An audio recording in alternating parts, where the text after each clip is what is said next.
I Danmark er jeg født, der har jeg hjemme. Der har jeg rod, derfra min verden går. Jeg er født i Danmark og har boet i Danmark i hele mit liv. Mere præcis bor jeg på Amagerbrogade. Her bor jeg sammen med min mor, far, storebror og 2 små søskende.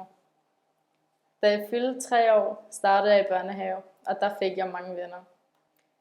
Da jeg fyldte 5 år, startede jeg på fritidshjem. Og da jeg blev 7 år, startede jeg i skole sammen med nogen fra min fritidshjem. Jeg har indtil for et par dage siden både set mig selv som egypter og dansker, men mest dansker, for det er i Danmark, jeg er født og opvokset. For et par dage siden ændrede det hele sig.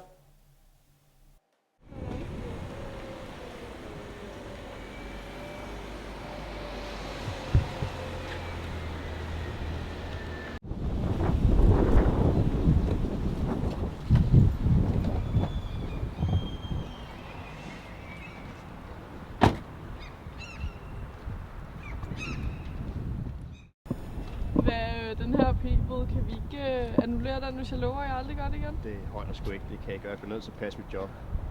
Kom nu. Ja, det sker ikke igen. Det går ikke. Jeg har også en chef, som der har sin mening. Men jeg kom jo lige efter, du havde sat den. Som sagt, regler de regler, og jeg kan ikke gøre mere ved den. Du ringer ind til kundeservice, du har et problem. Hvad hvis vi går ud og spiser for pengene i stedet for?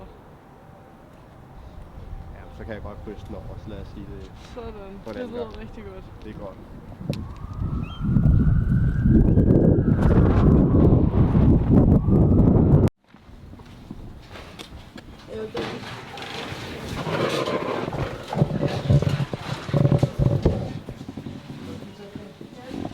Ja, hallo?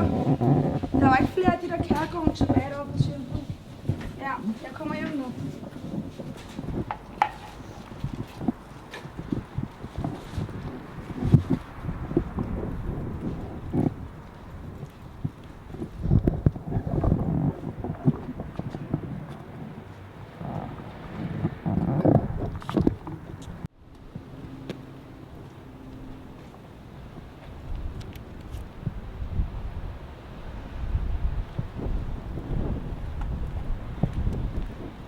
Hvorfor har jeg fået den her bøde? Fordi du har holdt en time på lang tid, og det holder ikke.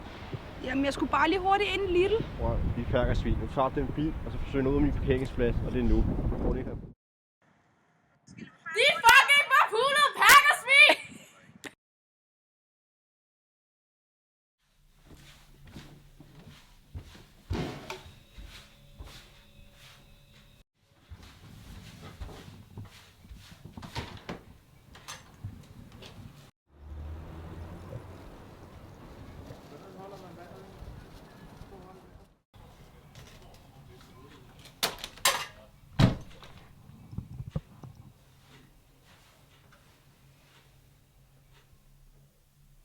Det var her min grænse gik. Jeg var aldrig blevet behandlet så dårligt før. Alle de dårlige oplevelser på en dag. Jeg havde aldrig følt mig så fremmed og uvedkommende i Danmark.